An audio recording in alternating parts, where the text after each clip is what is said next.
Morning.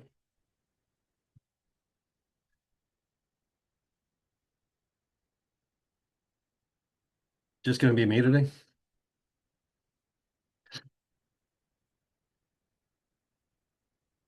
It looks like we have Commissioners Plummer and Kay on as well. All right.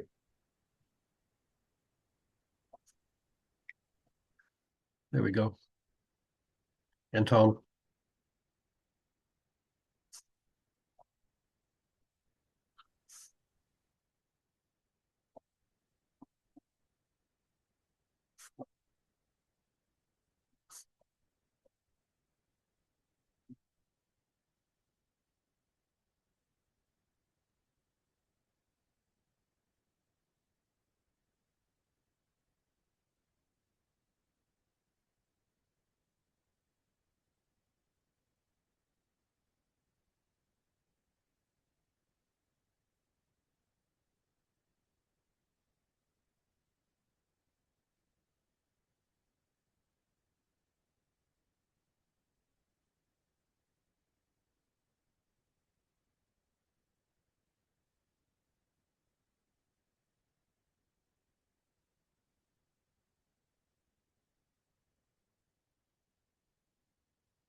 We need 5. We have 1. Oh, there's Philippe.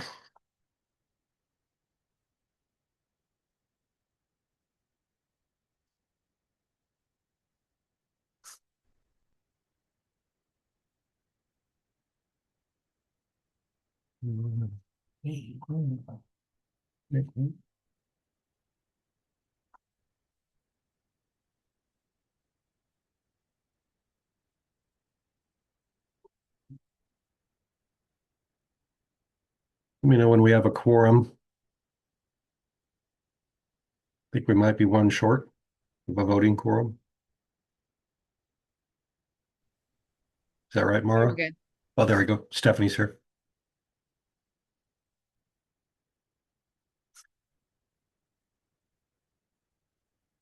Have we heard from anyone else on the commission that they were not going to be able to attend, Mara or Ken?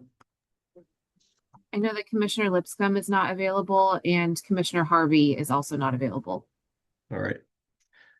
But we have voting members. Leslie, Tom, Philippe, me, and Stephanie, right? Yes, correct. All right.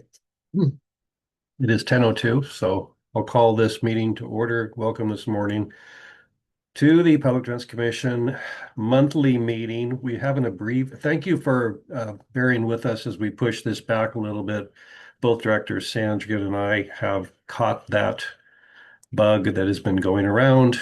So Ken has a very raspy voice that we do not want to stress too much today. So we've shortened this up to the informational item here at the work session. This is the pre-hearing work session, actually. And for a data 101 presentation to get us up to speed, some of the newer commissioners, particularly up to speed on the type of data that's available from the agency that will help us become more data informed as we make our decisions, as well as probably a refresher for those of us who've been on the commission, because some of this data collection has changed over the months or years for the better in most ways, in every way. And as we get more data from the state trial division, that's becoming very helpful as well, figuring out workload models. So Maddie Fernando is our data specialist, and I'm going to hand this over to Maddie to go ahead and do your presentation. Maddie? Right. Thank you, Commissioner Harris. So my name is Maddie Ferrando. I am a senior research analyst here at the agency, and I also have with me 2 other members of the data and research team that I will let introduce themselves quickly. Charity. Hello. For the record, I'm Charity Morris. I'm a senior research analyst here at OPDC, and I've been with the agency a little under 2 years. Shabra?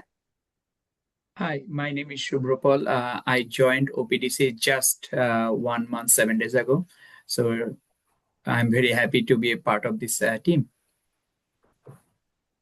All right. Okay. So, as Commissioner Harris said, this is sort of Data 101, and we just wanted to provide kind of a high-level overview of some of the data that the agency has. Because I've been here for about 3 years, and since that time, we have drastically improved our data capabilities and the things that we are able to share and the types of analysis we're able to do. And so we just kind of want to provide this overview so that if the commissioners are looking for data to help them make decisions, that you guys will kind of have a preliminary background on what sort of data you might be able to ask for to assist with those decisions. Next slide, please. And so today we're just going to go over some of the main data areas, sort of program areas that we have data on, and then some current projects that we're working on, some limitations to our data, and then questions and potential interests that the commission might have. So sort of the potential future for this Data 101 is that if after today, if there's a specific area or program area that the commission is interested in, we could potentially come back and kind of present a deeper dive into one of these main areas. But for today, this is kind of just the starting high-level overview. Next slide, please. Okay, so our first and actually our probably newest area that we collect data on is the Oregon Trial Division. So these are our state employees. And because they are state employees, they do give us a little bit of better access and insight into some of the data that we have on them. And so we can easily track a roster of all of these staff. So that includes attorneys and then case managers, investigators, and other support staff. And so we work with HR to set up an automated report that informs us if one of these staff has joined the agency or left. And these departure dates help us track that capacity. And so with their caseload, we have real-time data. Oh, Philippe? Thanks. Sorry, I just wanted to ask a quick question about something you just said right there, and it might be more of a policy question than a data question, but I understand that we get more information from the Oregon Trial Division, but than we have historically. But why is there, are there data privacy issues that prevent us from getting this from consortia, from nonprofits? Are there any structural issues from getting this level of data from providers that are not the trial attorney? I think because part of it's because we have direct access into their case management system.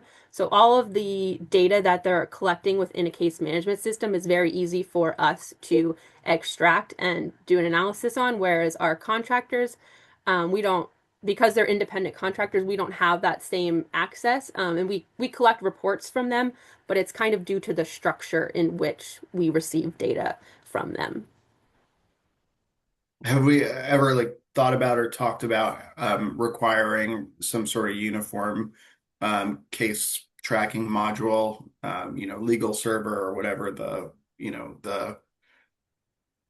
something to be able to get this level of data from the other providers? I think some of that we hope to address with FCMS. Yeah. We were going to do a presentation on that today as well, Commissioner Knapp. It's the FCMS system they're working on for quite a while. One of my questions, actually, I was going to have of David Martin, our CIO, was when we could see that deployed, hopefully before the next, or at the time of the next contract period is my hope. Stephanie? Yeah, thanks. Can everyone hear me? I'm on an old computer. Okay, good. I had to hop off for technical issues. So I have a question about the case dismissed, which 20% of cases dismissed looks pretty high. And you wonder, is this the state dismissing? Is it lower level cases being dismissed as part of a higher level probation or DOC or jail or something? So is that being tracked? Because, in many counties, there are concerns that the state, waits until very late, thus causing the attorneys a lot of extra work to just dismiss something early on. And so I wonder if we can, or if you already are, breaking that down into just flat out dismissal by the state with no other attached cases versus a dismissal as part of a greater plea negotiation. And I guess I have the same question about probation, because obviously the state sometimes likes to put someone in DOC and then also track a long probation case alongside. So, Yes. So one of the interesting things about trial division is we are able to look at data on both the case level and then also roll that up to the client level. So we could look to see, so this chart over here is at the case level, but we could also look to see, okay, yeah, do any of those dismissed cases, was there another case for that client that resulted in a different outcome? And we are also tracking different types of dismissals. So we are able to kind of break that out a little bit further as well.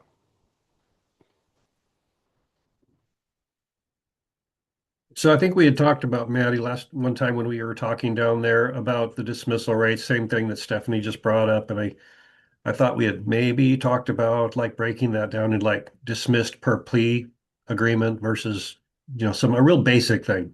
Dismissed per plea agreement, charges dismissed per plea. I don't know if we've got that broken down quite simply like that. Do you know? Yes, I believe we have at least two dismissal codes. I can't remember them off the top of my head, but one of them is definitely dismissed by plea, and the other one is dismissed due to the state being unable to pursue. So we kind of break that out a little bit. Okay, so that kind of leads into some caseload data. So we have this real-time data because we have that direct access into the case management system. So the data that I can see today is as of yesterday. And so that's the same with when we're looking at attorneys' capacity. And then the other different feature of the trial division is that they track time, which is not done standard for other providers yet. And so both the attorneys, case managers, and investigators all track their time on cases. And one of the other, I guess, perks of having the direct access into the case management system is that our team has worked pretty closely with the paralegals and the attorneys on QAing, so quality assurance on some of the data that is entered into the case management system to make sure that we're getting as accurate as possible data. And we're also learning a few things from this case, having them in this case management system that we're hoping will help inform when we set up FCMS as well. And so Oregon Trial Division, there's a public facing dashboard on our website. Where it is located on our website has recently changed. There's now a tab at the top of our webpage called Data and Publications. And then within there is a sub-page called Data Reporting and Documents. And that is where this dashboard, as well as a couple other, currently live on our website. All right, next slide, please. All right, so I would say one of the biggest areas of our providers is the capacity contracts. So we have both criminal and juvenile contracts, which operate under the MAC, so Maximum Attorney Caseload Model. And then we have PCRP, which is they are our juvenile providers in certain counties. And so that's the Parent-Child Representation Program, and they operate on an open caseload model. And so for across all three of those, we have rosters of both our attorneys and investigators, and we track those start and end dates. So when they join a contract, leave a contract, if they change their FTE, we're able to capture that as well as vacancies and those qualifications of those attorneys. So we know what case types that they're qualified to take and the counties that they're contracted to take cases in. And so the tracking of the start and end dates was something new that occurred in July of 2023, but that's what allows us to report out on the contractor's capacity and those utilization rates. And so that's really their caseload that they've reported to us compared to what their contracted capacity is. And one other thing that kind of goes to their capacity is shutoffs. And so contractors can submit a form that indicates that they've shut off for a certain period of time and for what reason. But all three of these contract types, they submit monthly caseload reports to us. And so within these reports, they report all cases for all their attorneys that were appointed and open in a given month for the report. They also report the case type of each case, as well as a disposition date and a disposition code if the case has reached a disposition. Charity? I just wanted to state for everyone that the collection of the investigator start and end dates started with this biennium. So we've only been collecting this information since October. Thank you. And that is only for contracts that have investigators funded within their contracts. Some contracts utilize the pre-authorized expenses in order to have investigation for their cases. And so the two graphs on the right are just kind of what a monthly caseload that we receive from these reports is. We can look at appointed cases, open cases, closed cases in a given month. We can slice this down by county, contract, and even attorney. And so we also have a public-facing dashboard for our capacity contracts, and there are actually two that exist on our website. One is for the July 2023 through September of 25 contract cycle, and then we have a separate dashboard for the current contract cycle, which runs from last October through June of 27. And so on there you can see the appointed cases reported by each contractor and their utilization rates. Oh, and one other new part to the rosters that we're tracking this year is we are tracking the attorneys that are part of law firms that are within a consortia. And that was something new that we needed to do this year in order to apply the subsequent attorney weighting as listed in our contract. Commissioner Plummer? Thanks. I just have a question about the dashboard. So I see that for the trial division dashboard, it looks like MAC is reported as just one fixed number, which I assume is like MAC from the beginning of the trial division. And then for contractors, it's broken down by month. And in the current dashboard, we only have 3 months of data, essentially. I wonder if there's a reason that the trial division's MAC couldn't also be reported on a month by month basis, or contractors couldn't have a number that captured a longer period of time, just because, you know, there are fluctuations month to month, and that might not necessarily accurately capture the workload, so to speak. Yeah, so that actually is a discussion that we're currently having to look to potentially sort of have a button on the trial division dashboard so that you could see just the data for this biennium, because that is kind of how we're reporting on the trial division in some other reports now, is just focusing on the data for this biennium. So that, keep an eye out, that could be a future development on that dashboard. Thanks. And the report to the legislature we did this recently, Lisa might talk more about this, talked about how well we're doing in utilization rates. And I believe there was a big like asterisk in there saying since the contract turned over October 1, so September and October become weird months, right? Depending on how you're doing on your prior contract, how many cases, your open caseload, you take a bunch in September. And we warned legislator that the data for the private contractors, the contractors, don't necessarily rely on it 100%. Let's wait till we get like 6 months worth of data for us. So Next slide, please. And so the other type of contract that we have is our hourly contracts. And so these are attorneys that are contracted with us to take cases on an hourly basis. And so there is no FTE model or caseload model associated with these. So attorneys can take as many or as little cases as they want to.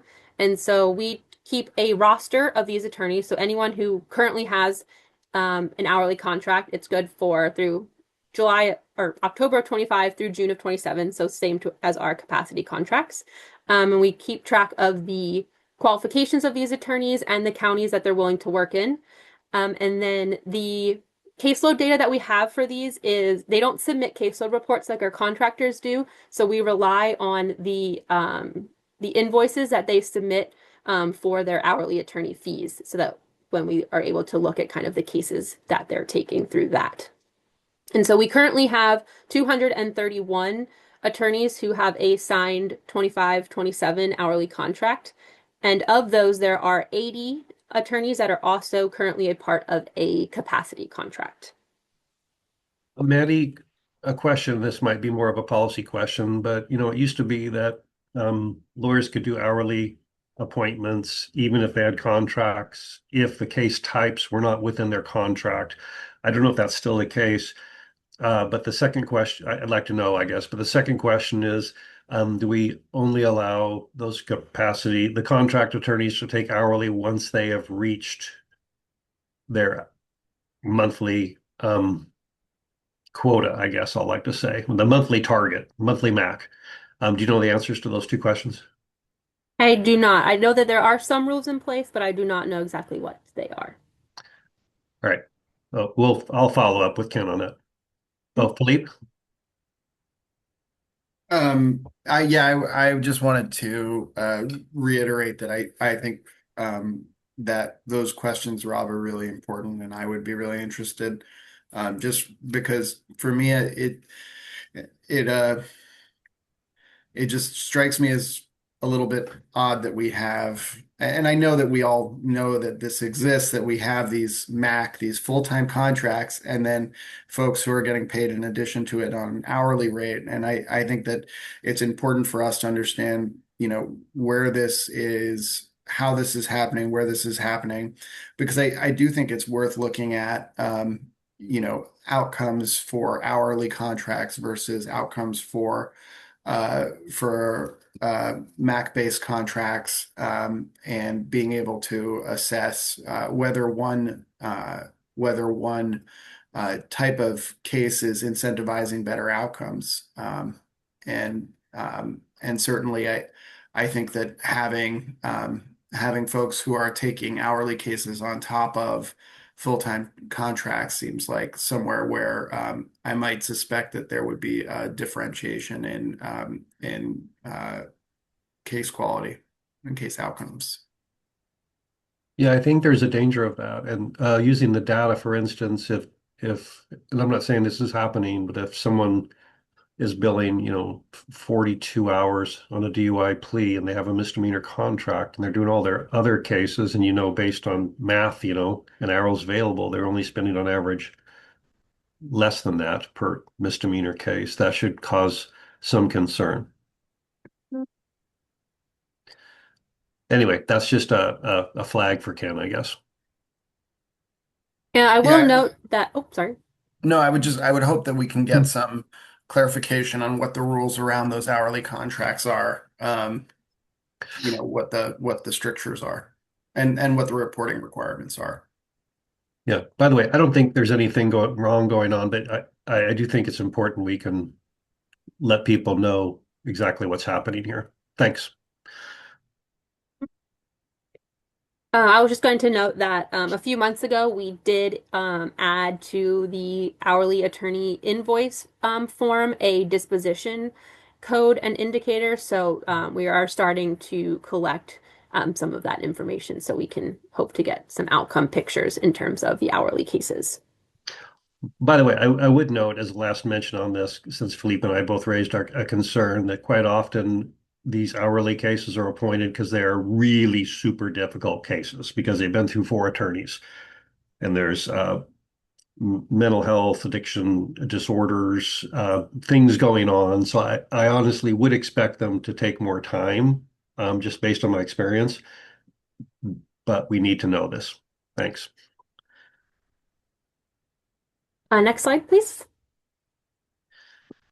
And so the hourly conversation kind of ties in a little bit to accounts payable. So when we receive those invoices for hourly attorney fees, we pay them, and our data is through accounts payable. And so within this data set, we're able to see the all hourly bills. And so that includes attorneys and other providers such as experts and investigators that we pay hourly, as well as the bills for contracts when they submit pre-authorized expenses. So, for example, some contractors have investigation funded within the contract, but some rely on the PAE hourly process for investigators. And one thing to note about all of our hourly data, it's on a client level. So whereas our contracts and our trial division, we have on a case level, when people bill for hourly services, they only submit a bill on the client's highest case. So if a client has 5 cases, they only submit a bill for the case number that is the most serious case. And so we don't really have insight then into, okay, is this a case that is a standalone case, or is it a case that has 5 other cases kind of associated with it? And then the visual on the right just kind of shows from 2022 through 2025 that we've seen an increase in the number of vouchers and bills coming through our accounts payable. Next slide, please. Can I ask just quickly? I'm sorry, I should have raised my hand. On that last slide with the vouchers and the bills coming through accounts payables, um, is this relational to volume of cases? And is this strictly hourly data and hourly contractor data, or does it also include the MAC-based contracts? And then does this accounts payable activity and volume, does it equate to the handling of cases? Do you have anything that kind of brings those two together? Yeah, so I would say that we are able to kind of we would be able to break this out in terms of if it's, hourly attorney fees, if it's PAEs for contracts, if like kind of where we would see the increases and what those are. Did I answer the question? Just to give us an alert here, we're supposed to start the regular meeting in 4 minutes. Maddie, how many more slides do we have here? I think 3. Okay, let's see if we Okay, can get them. I'll go quick. Okay. So, one other area of data that we have is we work with OJD, so the Oregon Judicial Department. There is a publicly available unrepresented dashboard, but they also share with us a more detailed version of this dashboard that includes client name and case type, so that helps our assignment coordinators work with the courts to find attorneys for those cases. And some of the data that we have within unrepresented are things such as previous attorneys for that client, if the client has a cross-county case, if there's any failure to appears, custody status, number of days they've been unrepresented. And this type of data is what helps us to produce those monthly unrepresented reports. And then we also have an existing data share agreement with OJD, and this allows us to have some data on the criminal court filing information, as well as case filings. And so that's data that we will use internally to kind of help inform some things, but we don't share any of OJD's data. Next slide. And so these are some of the current projects that we're working on outside of the main data areas. And so the Office of Economic Analysis provides a public defense caseload forecast, and that is in terms of eligible cases. So how many cases are going to be eligible for a public defender? Our agency then has work to do to turn that into MAC to know how many attorneys that we're going to need to fund to cover that caseload.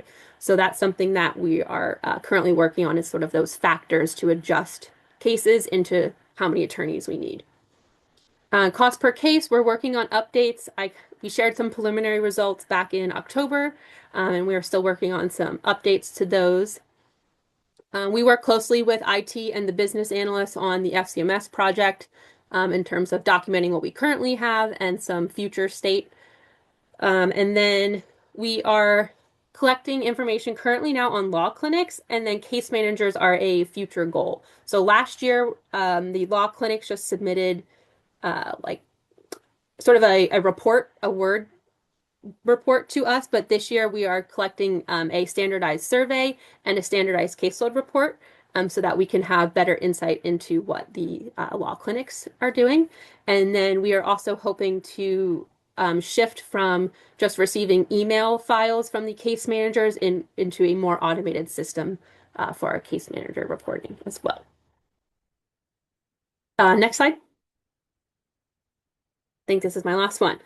So there are some limitations to our data currently with the way that our systems are set up because we don't have a centralized system yet. So our contractor caseloads are its own data set. Our accounts payable is its own data set. And sometimes we can tie some things together, but we're very limited in what we can because they're very independent systems right now. But that is something that we hope to get much better at with an FCMS system. So just very quickly, a couple of these limitations. We have a delayed timeline with uh, our contract reporting right now we only have data through December. So their reports are due on the 15th of the following month. So reports for December were due on January 15th. And then hourly and all of our accounts payable data is we're just kind of limited because it's just whenever people submit their invoices that we're getting insight into that data. I kind of already covered the client versus case level data, and we currently do not report on appellate data. So if you're interested, we don't have that right now. Okay, I think that is all I had. My only other slide was just for questions, and then if there's any sort of future interest in specific topics that you would like us to come back and discuss, but I'm sure we can follow up with Ken later with that too. Thank you. Thank you, Maddie. Any questions from anyone? Great. Well, I encourage everyone to go on that website and look at the data, dig through it and play around with it and become familiar with it and how to use it. And if you see something in there you think that some additional data or additional data points that would be helpful to you, or you have questions about it, give Maddie or myself a call. Maybe not Maddie, because Commissioner's not supposed to deal directly with the staff. So sorry about that. Ask Ken if you can talk to Maddie, if that's the issue. So thank you very much, Maddie. Appreciate it. And thank you for your support team. I don't know if they're your team, but the people here also that were available for questions. Thank you. All right. It's 10:31.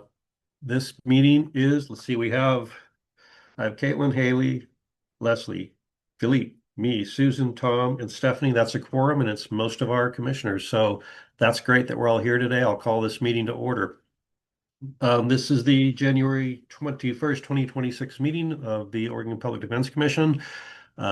We have a shortened agenda today for a couple of reasons. I think you got an email, both Ken and I got ill from the whatever is going around. Ken is not going to be able to do as much presentation. His voice is really super bad. And so thank you, Ken, for being here. So we didn't have to delay this meeting, but we did remove like informational items, and we only put things on here that were ready to have action, except for a couple of briefing things that we have to move along.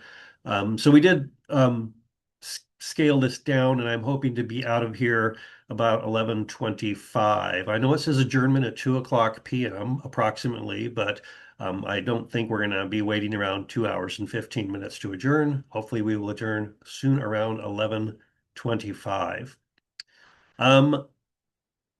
The first thing we need to do is we have a new commissioner who is here. I've already met her. She was at a work session, but Commissioner Leslie Kay, and I'd like to welcome Leslie to this group. And Leslie, I am going to ask you to say a few words about yourself so you can become acquainted with the group and they can become acquainted with you. Leslie? You're on mute.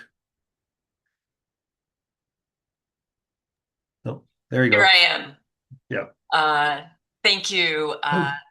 I'm really pleased to be a part of the commission, and I'm digging in as quickly as possible. There was only one acronym I didn't know today, but I will ask. I will follow up on that one so I can get them under my hat. But yes, I've been practicing law in Oregon for about 40 years, a long time. About 10 of those years, I was a public defense contractor in a private firm representing primarily Spanish speakers.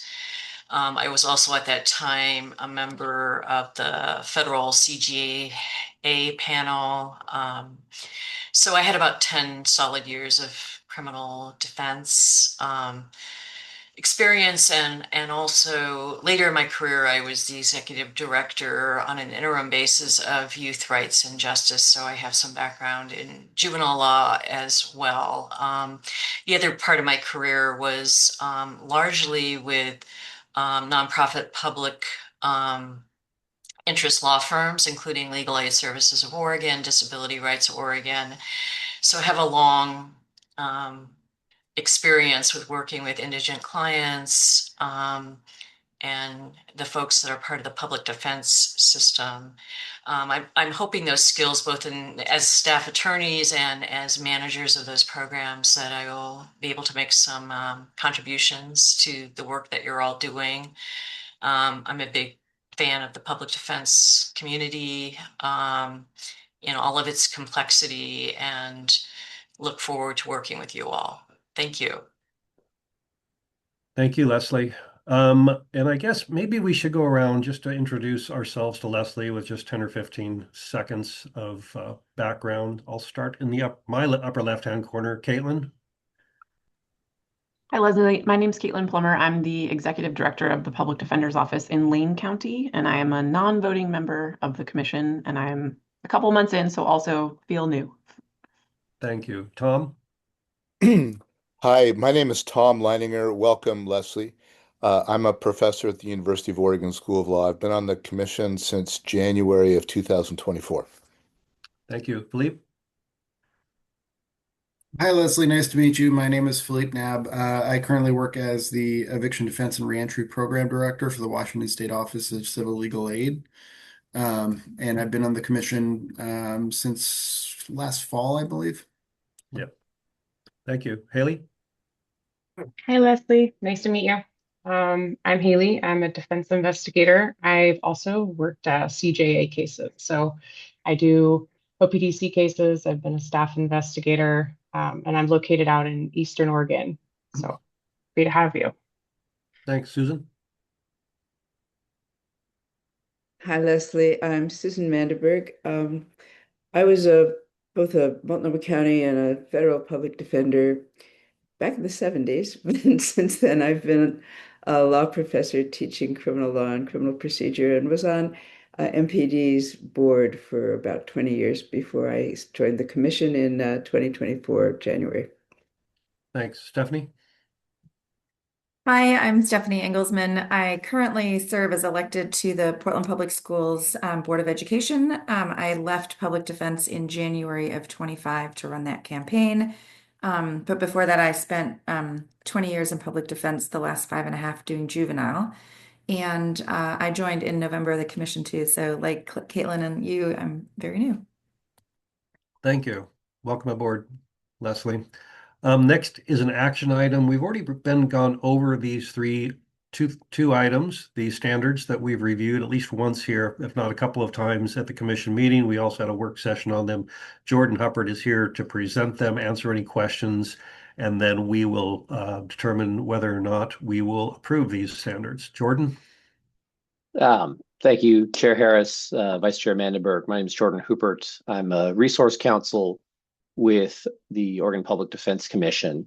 I work under Steve Arndt, who was originally going to be presenting these, but since his regrets, he is, sounds like pretty bedridden ill. So he is unable to be here. Before we get started, I'd like to thank the commission for letting us present on these, and thank you to our new members. Steve asked me to run real quick over the process that we've used to come up with these standards. We had work groups assembled that were run by each of the resource council. The work groups consisted of practicing attorneys who were experts in each of these individual areas. So the civil commitment work group, for example, had practicing civil commitment attorneys on it. We held a series of meetings over about a year's time to come up with these. We pulled from various sources, both within Oregon and throughout the country, for inspiration before we came up with these. As Chair Harris mentioned, they've been presented. The pattern that we've gone with is we'll present them at a commission meeting, have a work group session on them, and then present them a second time for approval. With With that, if we could go into the civil commitment standards, I think. Great. Following the work group session, we added a couple of things to the civil commitment standards. Page 7 of the standards, or page 21 of the commission materials for today, we made one edit, added a line about translation and making sure that materials were translated appropriately. That was one of the concerns the commission work group had. So thank you, we appreciate that. And then on page 12 or 26, we added judicial affidavits to the list of motions that practitioners should consider after the work group's concerns in that area. With that, I'm happy to take any questions on the civil commitment standards. Commissioner Ingalls. Oh, I don't know. I should say this is my first time presenting in front of the commission, so if it's inappropriate for me to call on people for questions, I apologize. That's okay. I was on mute, Jordan, so that's why I didn't call on her, but sorry. But Stephanie, you had a question?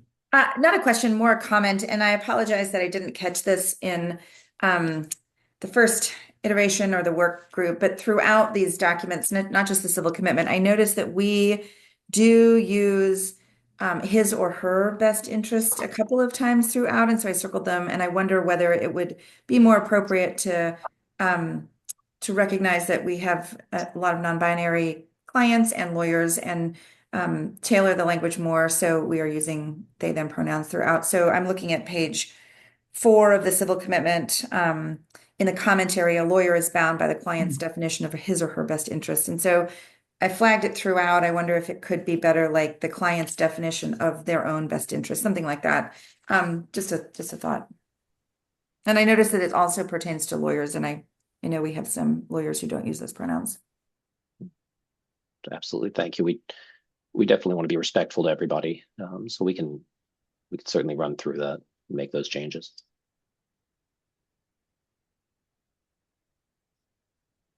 Any other questions for Jordan on these?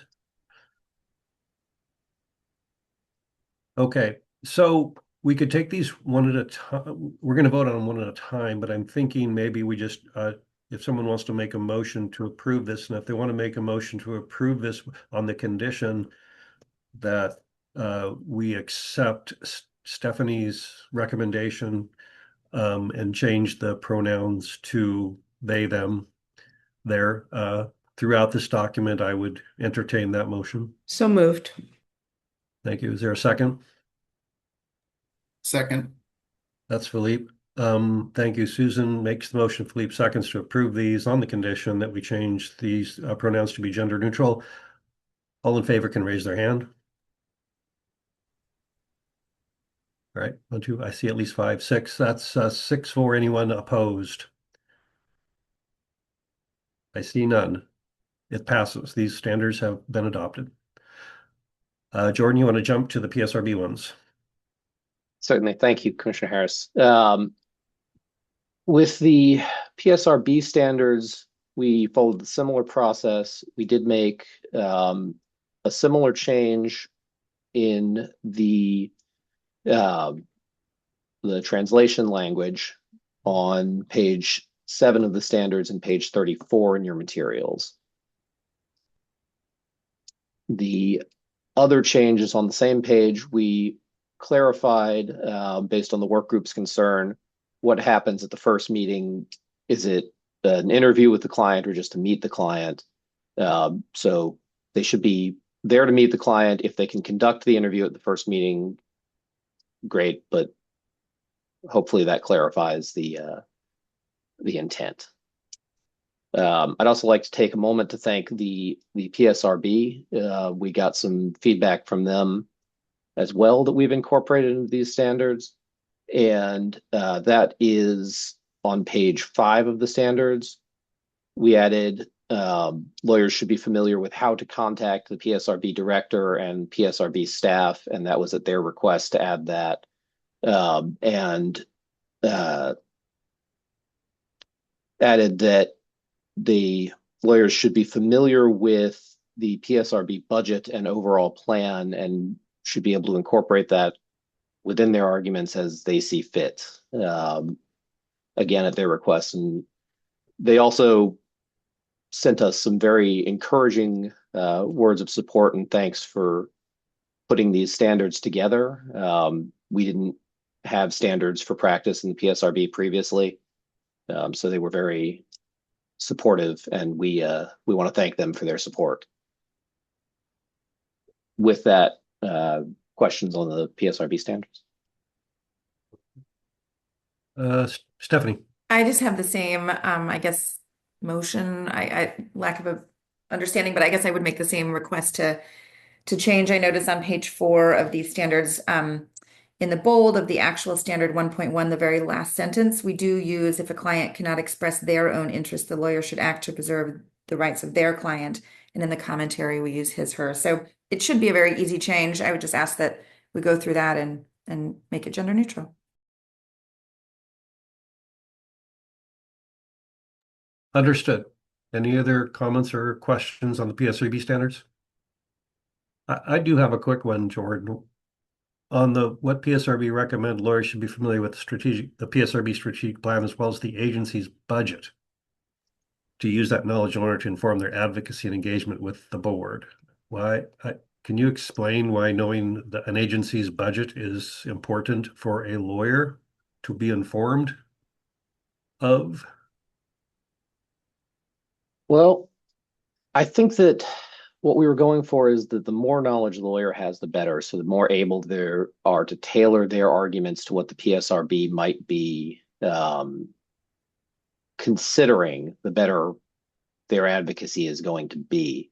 One of the themes that came up throughout both the work group and the PSRB commentary is that this isn't an area of law quite like any other. It's administrative in nature,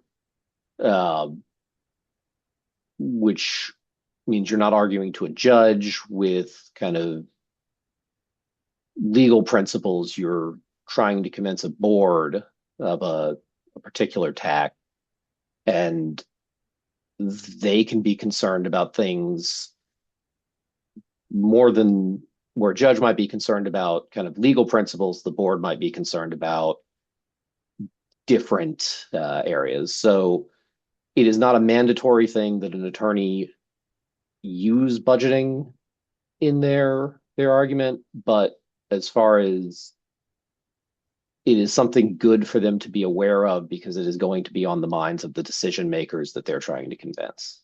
Are they basically saying that lawyers who come in to make their presentations and argue that their client should be released, for instance, because why should they be taking up an expensive bed when there's community resources available, and if they can use that in their client's favor, are they saying that those are better lawyers, or those are more effective arguments to them? Is that what they're telling us?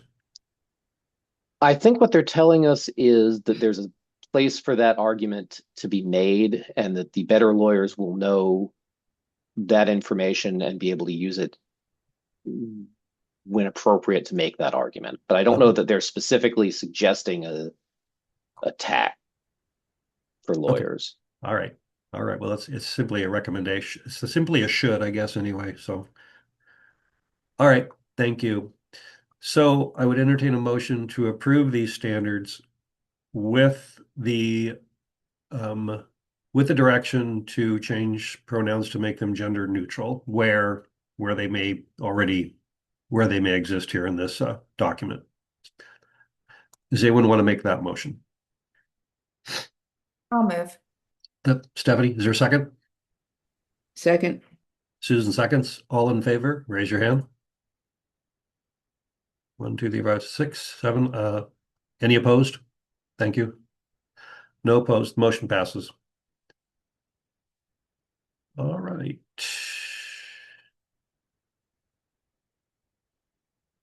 Very good. Moving on, scrolling up to my agenda.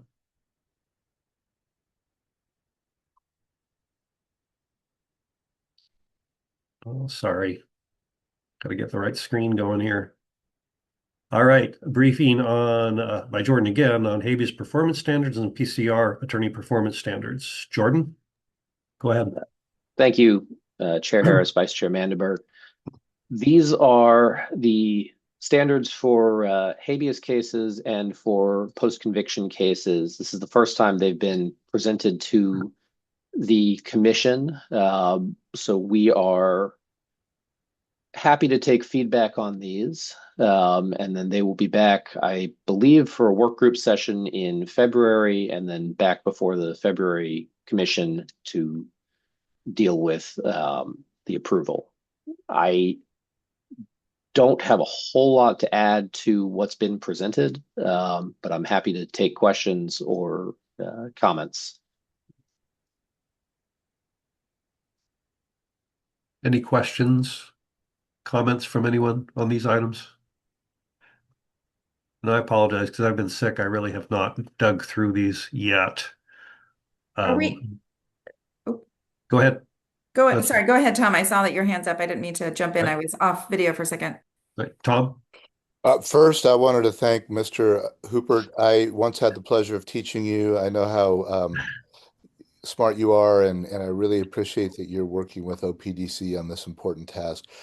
So one thing I've been keeping track of as I've read these draft standards is usually standard 1.1 for each draft mentions the need for deference to clients' direction. And the last two standards we reviewed today didn't simply say lawyer must follow clients' expressed preferences, but also introduced this notion that under 1.14, it may be necessary sometimes to take a more objective view. I just wonder why here we simply said in the PCR context, lawyers must defer to clients' expressed preferences. And what I might offer as a friendly amendment is you say, comma, in accordance with Oregon Rule of Professional Conduct or Rules of Professional Conduct 1.2 and 1.14. Because I would not want for this standard to introduce an obligation of deference to expressed client views that is inconsistent with 1.14. And if people aren't familiar with that particular provision, it allows certain procedures when clients have diminished capacity. And I'm certain there are a fair number of people who want PCR who have diminished capacity. So that's all I would do in standard 1.1, role of the lawyer. Thank you, Commissioner Leininger. We'll take a look at adding that. Stephanie? Thanks. Sorry. Are we talking about both the habeas and the PCR, or just the PCR? Sorry, I missed the. Well, we talk about the first one. What are we on, habeas? Okay, okay. So I have the same note about making gender neutral pronouns. And then I wonder, I was looking through, and on page 7 in the commentary, I think it is, which starts in standard 2.1, obligations of habeas counsel at appointments. And I will say that I have never done habeas work. And so I'm sort of treading into this a little bit without exact experience. But I notice in commentary 7, it talks about within 1 day of appointment, the lawyer should file motions to disqualify judges as needed. And I wonder if that's customary practice in some counties can be different than that, and that the counties and perhaps local court rules can require a lawyer to make the oral motion on the spot. At least Multnomah County would do that when we were getting assigned at big call or wherever misdemeanor call. And so I wonder whether that needs to be finessed, or maybe the habeas setup is different. But I did flag that as wondering, should we have in there some language that says, unless local court rules have sort of a different standard, because I would hate for attorneys to miss the opportunity to make a motion for a change of judge if the local court requires it to happen at the exact moment, and then file the written documents per the statute within the 24 hours. I think that's my only question, but again, it's because I don't really understand habeas. Oops, I didn't mean to raise, I meant to go off. All right, that does seem like a tight time frame to actually file a motion 1 day of appointment, but Jordan, can you tell us, I'm assuming these were developed with also a panel of experts. Can you tell us a little bit about how these were developed?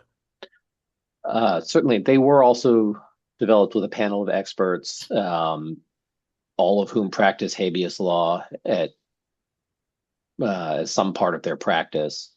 This particular item came about. It's my understanding that it is common practice in habeas to do it within that to file the judicial affidavits within that timeline, but I will certainly take another look at that. Yeah, because it seemed like one day of appointment. I mean, have you even talked to your client at that point?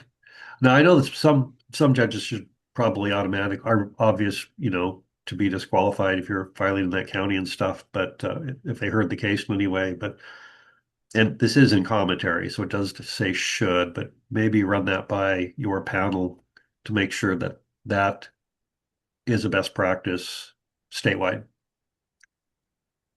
Thank you. Any other comments on the habeas? If you do have it, since we're not ready to approve this yet, but if you do have some questions or some recommendations, go ahead and forward them by email. You may think of something, or like me, I haven't gotten through these. If I have anything, I will go ahead. This will come back before us. May even do a work session on these, so you will have time to review them and make some additional comments. All right, let's go to the next one, Jordan. Thank you, Commissioner Harris. For the post-conviction relief standards, we followed the same process of expert work groups, and I suppose I should also add that we have published these on our website, and there will be a request for public commentary in the next OPDC newsletter. But if anybody wants to offer public commentary, they can email the Resource Council email address that's on our website. With that, I don't really have anything else specific to add to the post-conviction standards. We will run back through all of these and make sure that the pronouns are gender neutral, and happy to take any other questions or comments from the commission.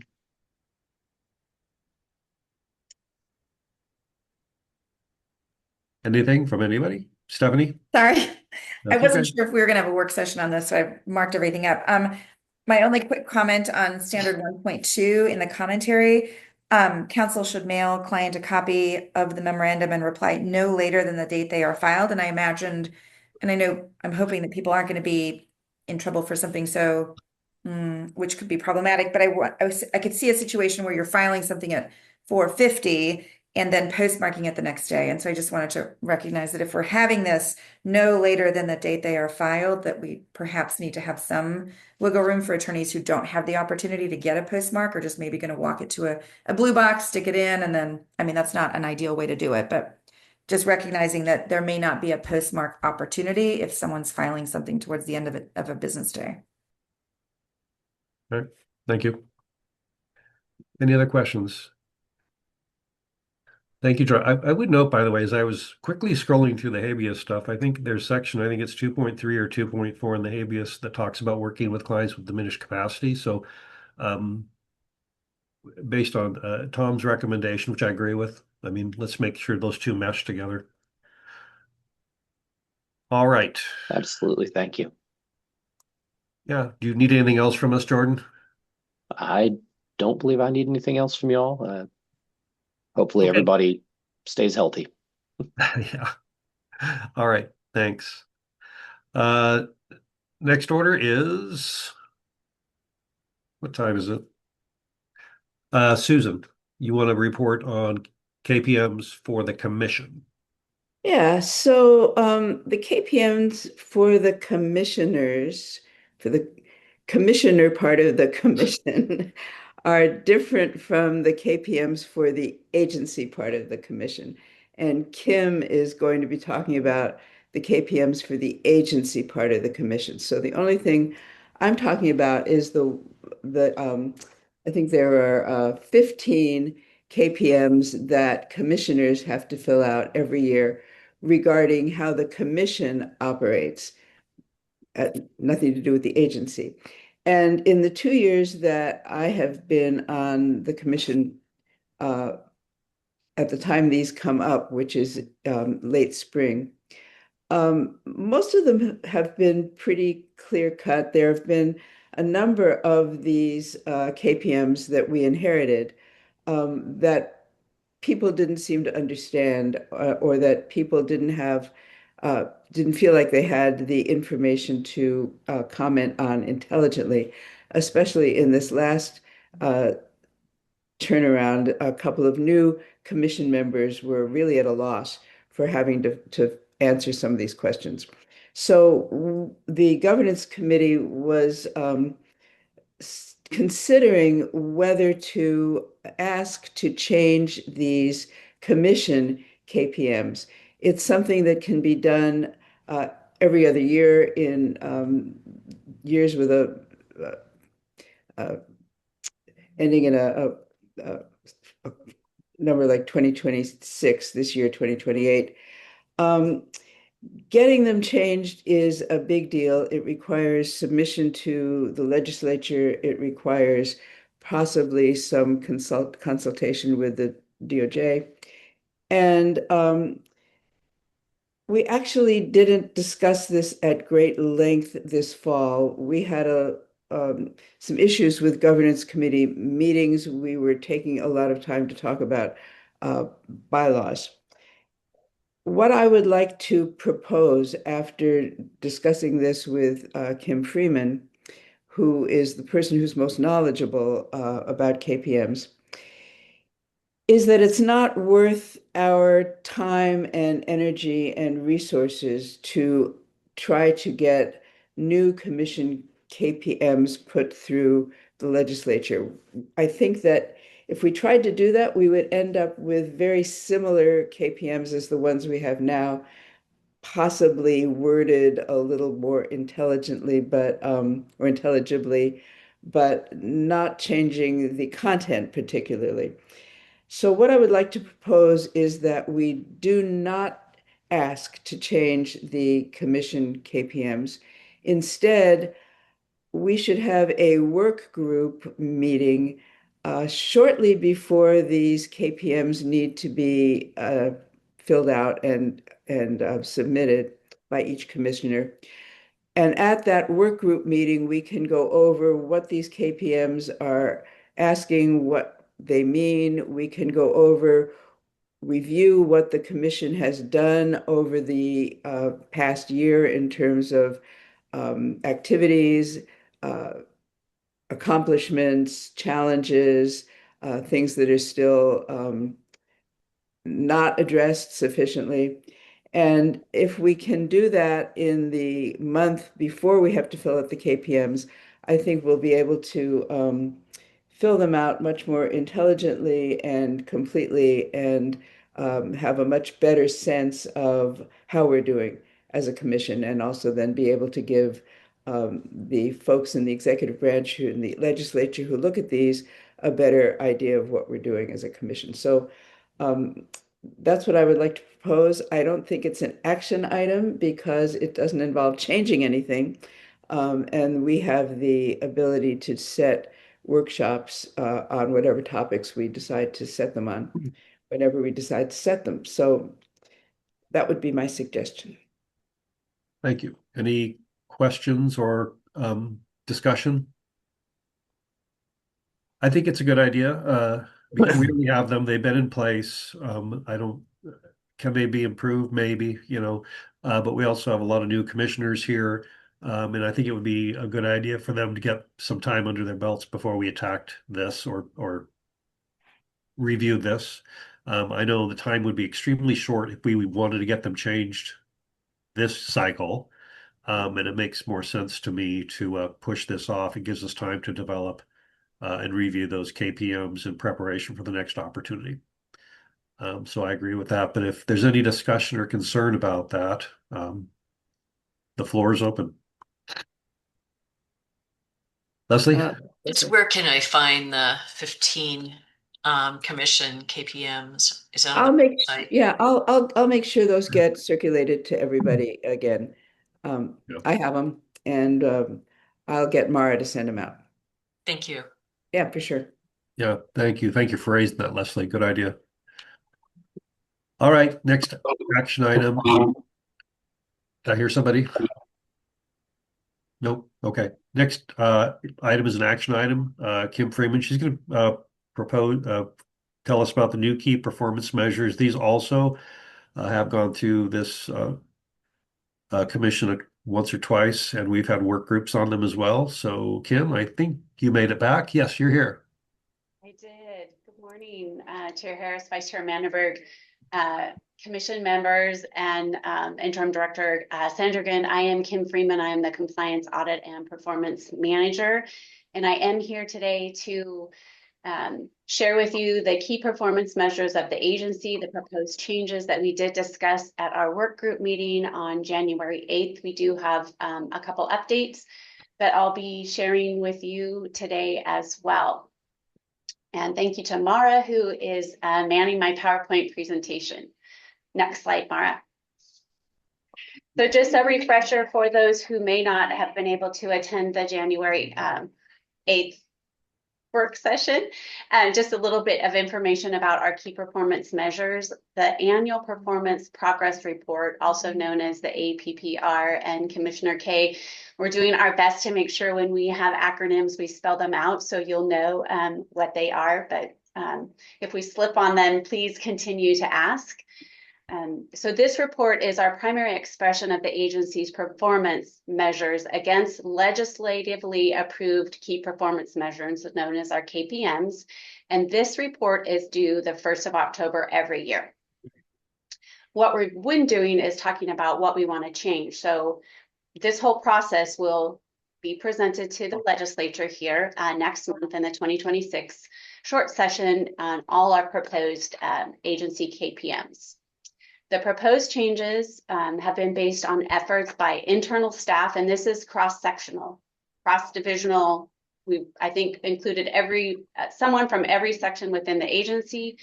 We've talked to you, our board members, commission members, and also we did have a stakeholder engagement around our PSRB, so our parent-child representation program. So we had one stakeholder engagement, but these key performance measures have been, posted on our website with commission material, so everyone has had the opportunity to review them.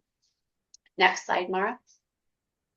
So these are our current KPMs. So these are the current measures that we've had in place since 2016. So we do have a measure around our appellate case processing time, customer service, and this is where we do an annual customer service survey. We have the best practice for boards and commission, which Vice Chair Manderberg was talking about. We have trial level representation and then parent-child representation program, also known as PSRB. Next slide, Mara. We are proposing that we will eliminate this KPM, and it's the trial level representation. And the reason for it is currently we're asking for our attorneys to submit every year that they have completed 12 hours of continuing legal education.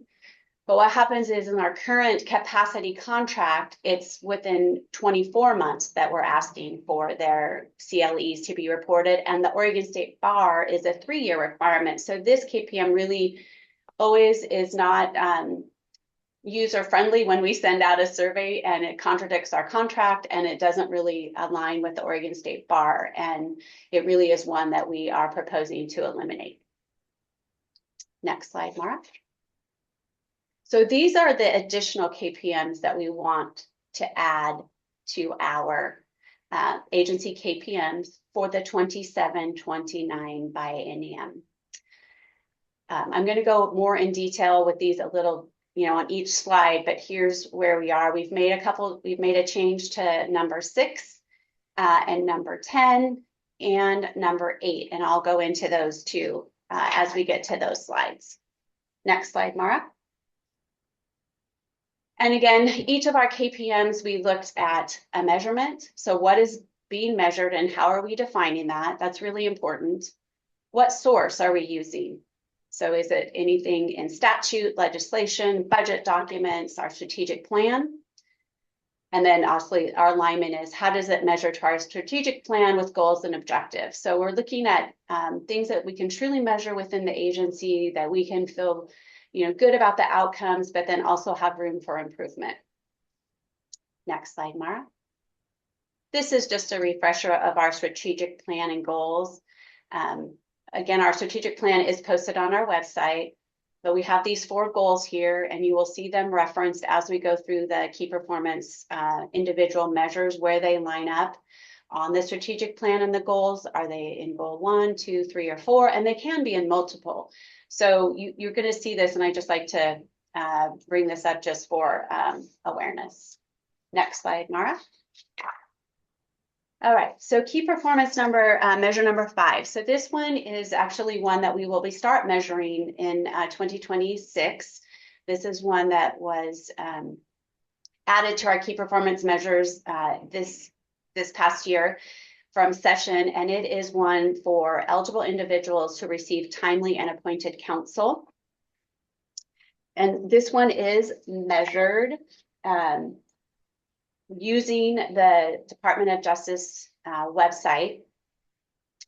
So, and the target here is 100%. So we want to make sure that what our measure is that we can hopefully end the unrepresented persons crisis.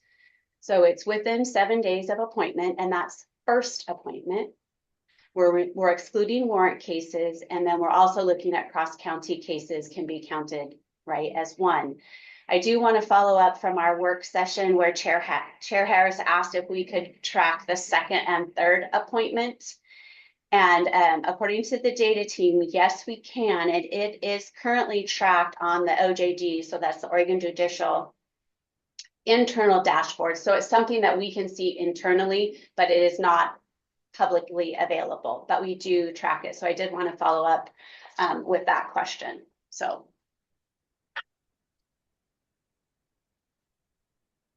And again, so this one ties to our 6-year plan, it ties to our governor's letter, and then where it fits in goals 1 and 3 for alignment. Next slide, Mara. So KPM number 6. This one we had earlier for retain and maintain, or hire and retain state level trial attorneys, with much internal conversation between myself, Director Sandrigan, our HR director. We're making the recommendation here to take out the hire piece of it and actually have this key performance measure the retention level for state level trial attorneys. Since we are unable to control funding that we may or may not receive from the legislature, we thought it would be a little more challenging for the agency to have, set a KPM around hiring of additional state trial level attorneys. So we're going with a retention rate here, and our target rate is 85%. Yes. So I want to pause on that one because that one is a change, just to make sure if there's any questions. Yeah, I have a question, I guess. Would you say it's the goal is 85%? Is that like after the first year or per year, or how do you measure that 85%?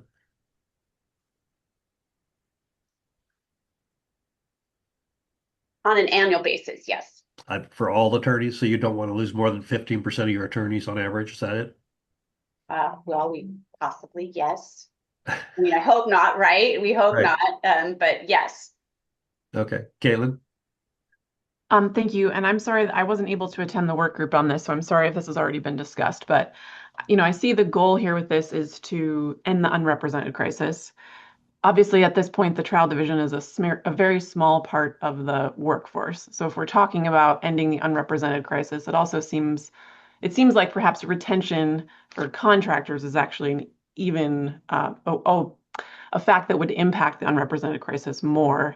And I wonder whether there's been any discussion of including a performance measure that includes retention of contractors, with the understanding that OPDC doesn't have quite as much control over that issue. But I do think that OPDC, with its policies and its interfacing with contractors and contract terms and advocacy in the legislature does have the ability to impact retention of contractors.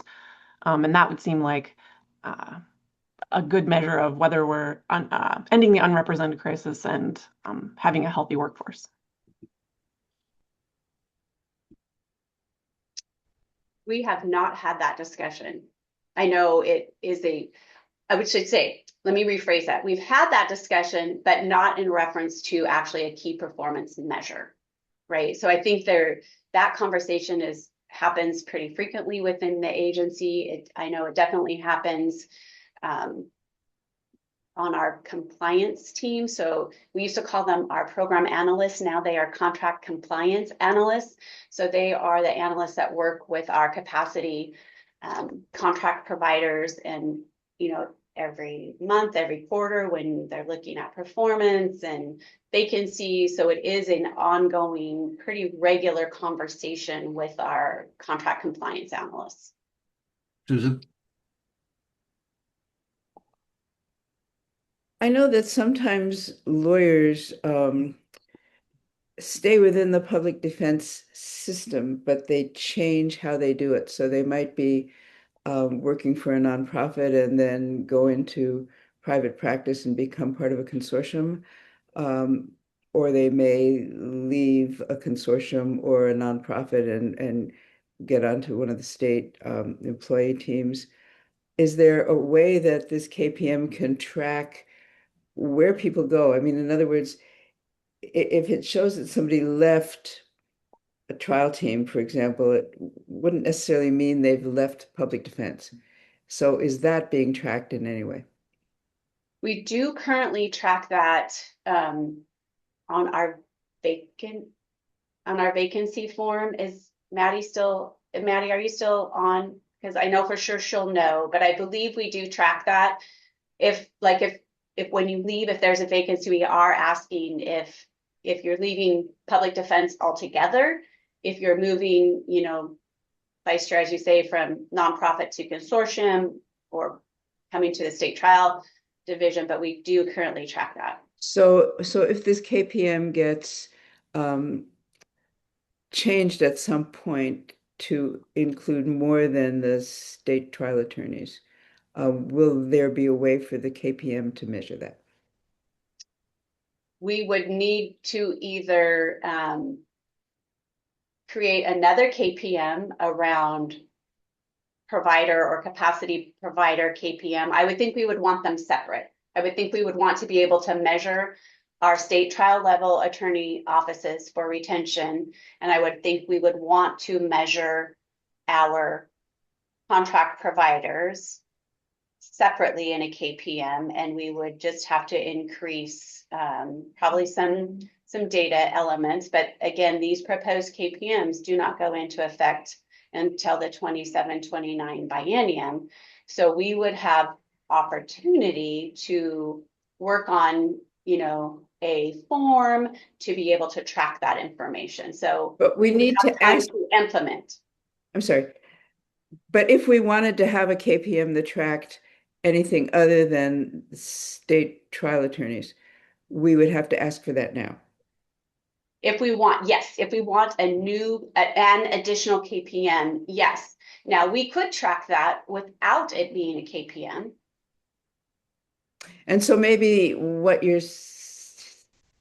I'm inferring from what you're saying is that it would make sense to start tracking that. And I would also add for hourly attorneys, start tracking that now so that in 2028 we can ask for a new KPM rather than ask for a new KPM now before we know what we're asking for. Okay. Does that make sense? Yes, I'm very clear, but thank you. Yes. Yeah, I agree with that. I mean, a KPM should be, under the control of the agency to be able to deliver on, and the agency is not necessarily in much control of providers. And there might be some unintended consequences if this was actually an agency KPM for providers. So I think, but I agree, it needs to be tracked. We need to keep an eye on this because it has to do with performance of the providers and our ability to provide lawyers to everybody. And we want to reward high performers. So I agree that we should track this. I've had some discussions with Ken on this issue as well. I agree we should look at it as a KPM maybe the next session, but we need to get more information on this. So I agree with you, Susan. Sorry, Kim, are you done or you got more slides? I'm done with KPM number 6. If we're okay, and Commissioner Plummer, that answers your question too. Yes, thank you. Okay, perfect. Thank you. Okay, KPM number 7. So this is the timely processing of accounts payable invoices. Again, we're at 45 days for invoices reviewed to payments being processed. We know it's to make it sooner, right? Sooner than 45 days, the accounts payable team works diligently every month. And if we can, the closer we can get to 30 days, the team is really striving for that. But this is what is part of the Oregon Accounting Manual, part of our Department of Administrative Services standards, but they're striving to. So there's no change to this KPM that's been presented in the past. Next slide. Oh, go ahead. Sorry. Is the language the Oregon Accounting Manual used? Does it say all invoices reviewed, payments processed within 45 days? Is that the language it uses? Yes. And is that language that DHS must process it on 45 days, or just the agency forwards it to DHS? Because that's a point of contention right now. Yes. So right. So when the agency sends it, DAS, the Department of Administrative Services, I know Mr. Amador is on here, but I believe they have a 2-day processing window. So when we send it, they have 2 days to process it to disperse the funds. So right, if we're at 45, then technically it would be 47 days. Well, right. So shouldn't this be, we should process it, the agency should have it processed into DHS within 43 days. Because statutorily, it needs to be that it says the check is written, but let's say you have to push a button to transfer the funds within 45 days, and it takes DHS 2. So shouldn't it be 43 days, or is my math wrong here? Because that means it won't be processed till 47 days if we don't process it till 45, right? Wouldn't that be a violation though of the manual of the statute? Well, yeah, yes. Well, then I would propose we make that 43 days. Okay.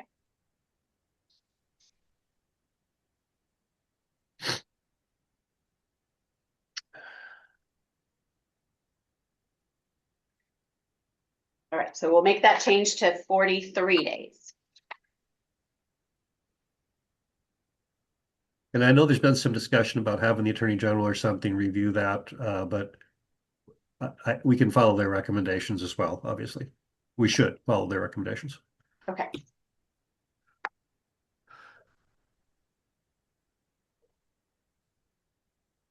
All right, next slide, Mara. So this is KPM number 8, and this is the timely processing of pre-authorized expense requests, also known as PAE. From the conversation on the work group meeting on January 8th, we did have that all PAE requests were reviewed and processed within 5 business days. There was a lot of conversation at the work group that they felt that was administratively burdensome to the agency. So we have taken your feedback, and we have talked to the PAE team along with Mr. Amador, who is our Chief Financial Officer, and we have elected to go within 10 business days. So all PAE requests will be reviewed and processed within 10 business days of receipt.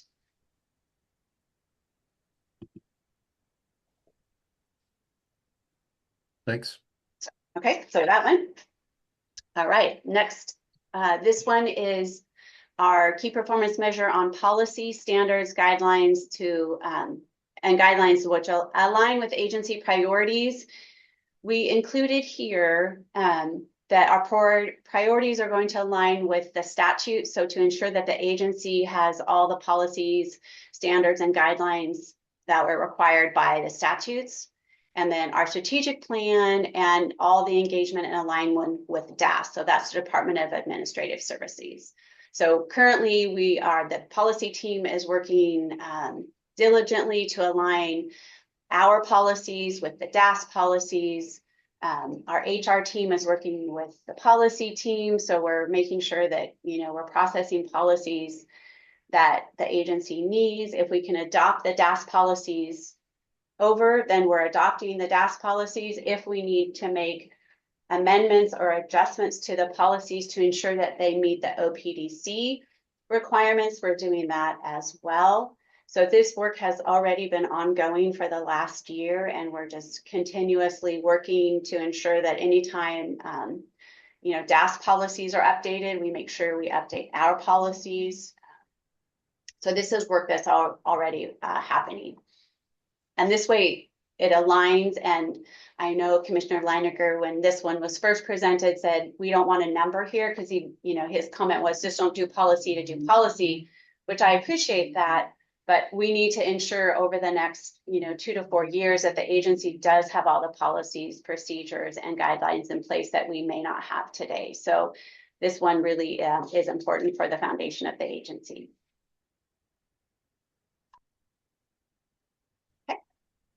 Next steps, next slide, Mara. Oh, whoops, I went right past slide 10. My apologies. I'm jumping right ahead.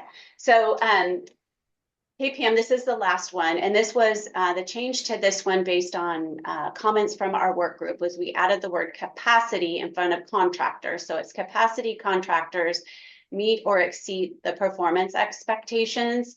So this provides to our capacity contracts. It applies both to criminal and juvenile contracts. At this time, it does not apply to our PCRP or our hourly agreements. That's not to say that those contracts are not monitored and reviewed. It's just that right now it is not part of this key performance measure. And that was the only change on that one. Now, next slide, Mara. So here's our next step. Oh, sorry, there's some questions. My apologies. Yeah, Caitlin. My question about this one, since these are 2027 to 2029, I don't get a vote on these, but perhaps this might be helpful for the commission. I have heard the commission express that MAC is not necessarily a good model or the ideal model, and it seems like this is MAC language. And by adopting this, are we tying ourselves to the MAC model for the next 3 or 4 years when we don't necessarily want to do that? I can save time. This was exactly my question also. And I was maybe adding to what Caitlin said, is there a way that this KPM can be worded so that if we are finally successful in getting the legislature to allow us to jettison MAC for work standards, whether we can use the same KPM either way, that way we wouldn't be tied to MAC, but we would also then not have to redo the KPM down the line once we were fortunate enough to get rid of MAC. Ken?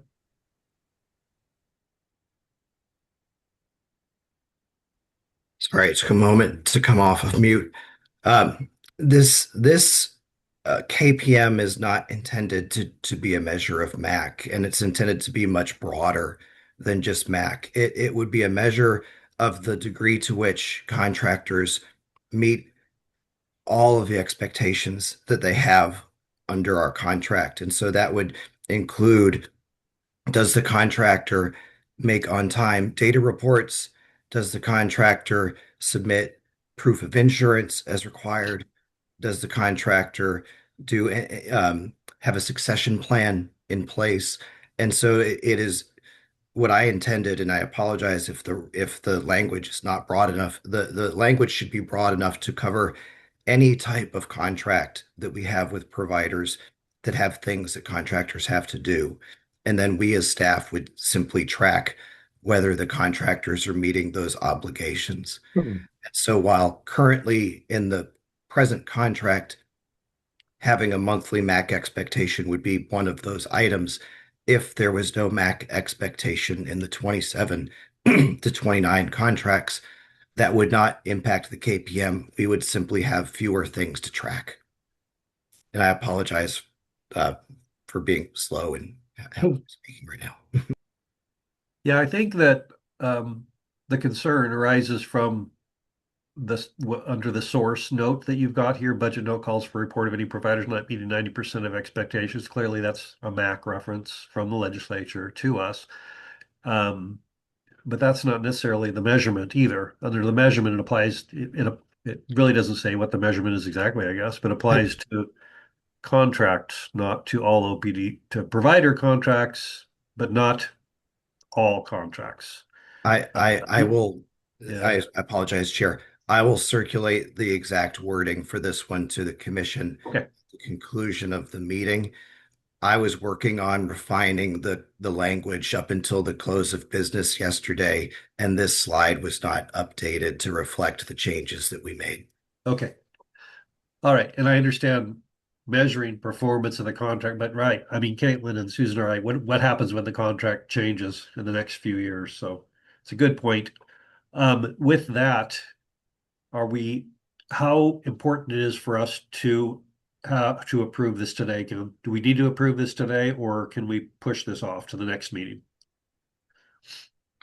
We have to submit a report to the legislature by Friday of what we intend to propose. We can receive feedback from them, and the final submission of our request would be in April. And so you will be able to see these again. I believe that if we could get a blessing from you all as to the direction that we're taking so that we can submit the report, that would be beneficial. But then, based on feedback from the legislature, we may need to make some changes anyway. And so you'll see this again before April for a final vote. Okay, so we could approve it to get the process started, but possibly have some edits anyway in April. Is that what I'm hearing? That's correct. Okay, and I'm also hearing KPM 10, the actual full out measurement is not MAC related. It's more like just a performance for any particular capacity type contract that may have a different even workload measurement. Is that right? That is correct. It would be for any term that you would need to meet under the contract. Right. So if it's open, all right, if it's open caseload, we want, you should be at this measurement, 90%, whatever the measurement is. That is exactly right. Yes. Okay. All right. So maybe some specific terms in there that this does not meant to apply to MAC or if it's clear, that's fine. You're telling me it is.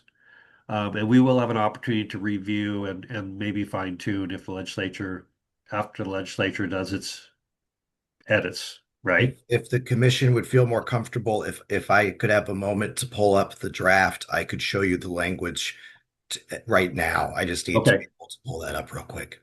Sure.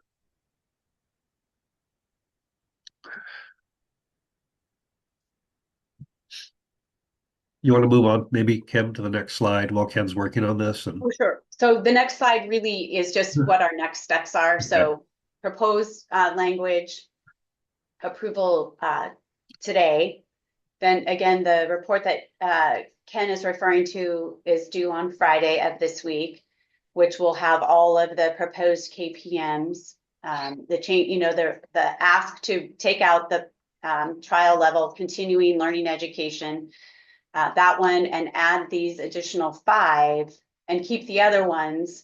That's the report that's going in, and then the legislature has time to review it. Our legislative fiscal office has time to review it, provide feedback, and then any final revisions will come back to the commission for review and approval in the fall. So yeah, so the motion technically that we have is just that. And once Ken can pull that up, is the agency is recommending just approval of the 10 KPMs to be presented to the legislature in the 2026 short session. This is the first phase of the process to request changes to our KPMs. And if folks are ready, I could share my screen to show that item real quick. Let's do that.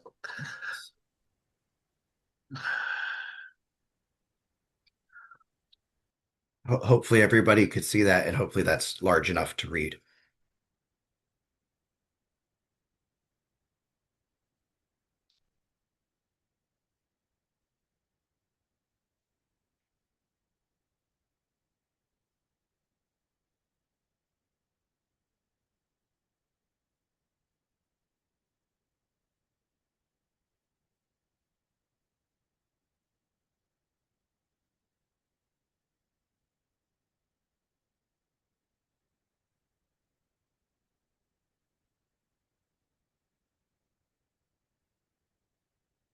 And I do see that I'll need to change the source to match the top, what's above.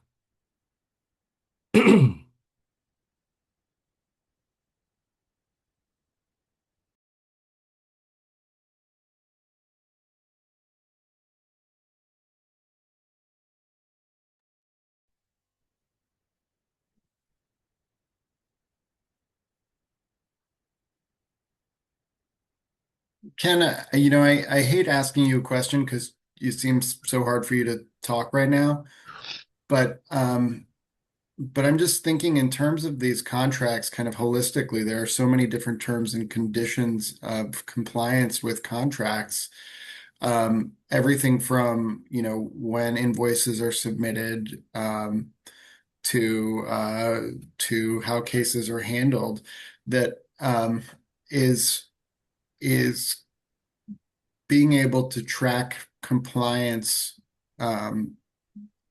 within that degree, something that as an agency, OPD is going to be able to do without too much staff time. I believe that we will be able to do this and to monitor this. Some of the items, such as the data reporting, is something that it's not automated per se, but the data team is able to record those instances. Other things don't happen very often, such as proof of insurance, and so I believe that we can meet these requirements. And this is a KPM that is very similar to what other state agencies that pass through lots of dollars measure. And so I think that it's something that we should be able to meet at the agency. I'm gonna run in here too. I would be more comfortable if this didn't use the term MAC at all. And I see it's in there twice, and I wonder, for the reasons we were discussing before, that Caitlin also raised, would it be possible to say something like, for example, uh, adherence to measurement requirements, or some broader term that would include MAC, but would also include other measurement approaches that we may be able to adopt in the next couple of years. So, and then each monthly report will be a data point. Each monthly prorated measurement will be a data point, or required measurement will be a data point, something like that, something that's more of a category than a specific type of measurement. Yes, Vice Chair, I can make some edits similar to what I'm doing now. Okay. My main goal in listing MAC currently was to ensure that we're being transparent, that if we do measure that, I would never want providers to think that we had said that we were not going to. I think I appreciate your willingness to look for something that incorporates that, but doesn't tie us to it. I will do that. Yes. Thank you, Vice Chair. I think using workload instead of MAC also is pretty universal. I know people use workload and ask them what it is, and no one seems to actually define what workload is, whether it's open case or MAC or assignments. So workload seems like a generic term that's very useful in this context. It certainly applies to MAC. MAC is a workload model. So I like these edits that you're making here, if you're comfortable with them. Yes, thank you. This feedback is very useful. I appreciate it. Caitlin? Just one thing to add, and I know you have to pick a number, but if we're using that 90%, even if we don't include MAC, I think people are going to think about MAC just because that's what the legislature is so focused on, that 90% number. And then there's also this tension in that the contracts talk about 85% when we're talking about MAC. So I don't really have a solution necessarily, but I think the 90% is still going to trigger a MAC thought process. It will for now because that's what the contracts are under, right? But also that's what the budget note referenced as well. But as we hopefully, like you pointed out, by 2027, we will hopefully have a different measurement for ourselves. And I think keeping the key PM, making these, thank you for raising the point, changing the key PM to make a more generic term for whatever it is we're using is a better way to go here, in my opinion. But your concerns are noted. Thank you. Anyone else on that KPM 10? All right. So is there any other discussion on these KPMs? Because if we do have to make an approval, we'll have an opportunity to address any edits and any feedback that the legislature has, which I assume there will be some. With that, I would entertain a motion to approve the KPMs with the changes to the MAC/workload model and the 43 days instead of 45 days. Is there a motion to that effect? So moved. Philippe, is there a second? I'll second. Thank you. All in favor, raise your hand. 1, 2, 3, 4, 5, 6. I got 6. Any opposed? All right, that passes. Those are approved. We could forward those to the legislature. Thank you. Thank you, Kim. And the last matter coming up on our agenda is legislative update by Lisa Taylor. Lisa, are you there? Hi there. Yeah, Hi. I'm here. Yeah, I just have a quick PowerPoint to share with you all about the upcoming legislative session. Just a moment. Great. And can you all see that from the beginning? Great. So for the record, my name is Lisa Taylor. I'm the Government Relations Manager here. And we have a short session coming up, and I just kind of wanted to give you all an overview of what the short session is going to look like. So we're going to go over dates and deadlines, some of the requests and reports that we'll be turning in as a commission, and then a quick session policy preview. So these are our dates and deadlines. This isn't all of them, but these are the main deadlines that people should be thinking of. So session convenes on February 2nd. The revenue forecast then happens that same week on the 4th. And that revenue forecast is going to be important because, as you know, we did a cuts exercise where we proposed potential cuts if the legislature needs or chooses to make those. And that revenue forecast will likely have a large impact on how many of those cuts statewide go forward. Then there are some work session posting deadlines, which I didn't include in this, but the first big deadline is the first chamber deadline on February 16th. And that means that all bills, well, all policy bills that haven't come out of a policy committee and haven't left the originating chamber floor, meaning that if it's a Senate bill, it's been voted on by the Senate and moved over to the House, all of those bills are dead. With the exception of bills that are in Ways and Means or Rules and some other exception in joint committees. Then that deadline is followed by the second chamber deadline, which is when all of those bills that moved over to the opposite chamber, if they haven't left that opposite chamber by that time, they're also dead. Again, with the exception of Ways and Means and Rules and some special joint committees. And then finally, you have the session end date on March 8th, and that's a constitutional end date. So session may end a little bit before then. That's a Sunday, I believe. So that's kind of the schedule. As you can see, it happens very quickly during a short session, and you have a deadline happening almost every week. And then this is just an overview of some of the requests and reports that OPDC has submitted or will submit for the short session. First, we have which is probably our largest request, is our Oregon Trial Division request. This was actually heard during the January legislative days and approved for inclusion in the early session bill. So basically the subcommittee recommended that it move forward. And so during session, they will hopefully include it into the bill that happens early on in the session that has a lot of requests from various agencies. Also, just as a note, I cannot see you all. So if somebody has a question, please just speak up. And this was our request, of course, to move the $6.2 million from the hourly CME bucket over to the trial division to hire 6 new attorneys in the trial division. Then we have our realignment or agency realignment. This is going to be heard during the short session, and this request is to transfer 12 positions within OPDC to reflect the legislative intent of the CAP division. Again, it's budget neutral. It's more about where positions live within our budget. Then we have our ACP transfer.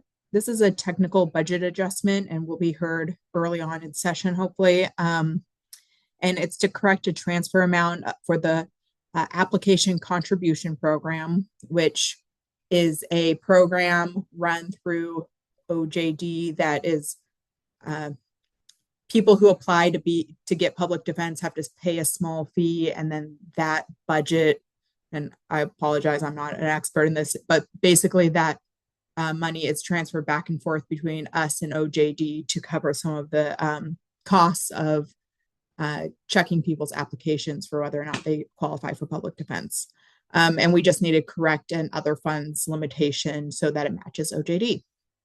Then we have our capacity report, which is the report that is connected to the unscheduled funds from last session. This report is on the budgeted versus actual capacity within our contracts in the Oregon Trial Division. And then our KPM report, which of course we just talked about. This is a quick policy preview. Again, none of these are our bills, but both judiciaries held kind of policy preview days during the January legislative session to talk about some of the potential bills that could be coming forward in the short session. I won't go through all of these, but you can kind of see, I think a big issue is going to be the Torres Lopez, which Rep. Krupp is working on. And that has to do with the recalculation of the Department of Corrections days in custody due to a Supreme Court ruling.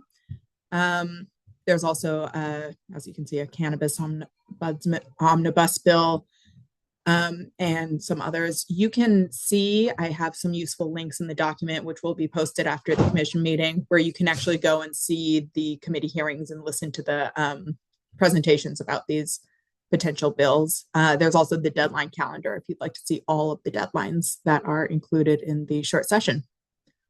And that is my overview of the coming session. I'm happy to take any questions. Thank you, Lisa. Anyone have questions for Lisa? Great. I know these short sessions are jam-packed, so I appreciate the update, Lisa. Thank you. All right. That completes our abbreviated agenda for this session. Thank you all for being here. We're going to adjourn in a second. I want to, Mara, when is the next work session on the next commission meeting? I always like to announce that before we finish up here. Are you there? Yes, I am here. So the work group is on Thursday, February 5th. Thank you. And the next commission meeting is Wednesday, February 18th. Perfect. Thank you. So some of the stuff we have this time will be pushed off to the next meeting. I'm particularly interested in the FCMS update. We need to make sure that gets done quickly in preparation for next year. Is there anything else anyone wants to mention regarding what we covered on the agenda? We can't bring up new business because we haven't noticed it, but if there's anything else, this is your opportunity. Great. Thank you all for being here. I will adjourn now. So thanks. We'll see you next time. Bye, everyone. Bye.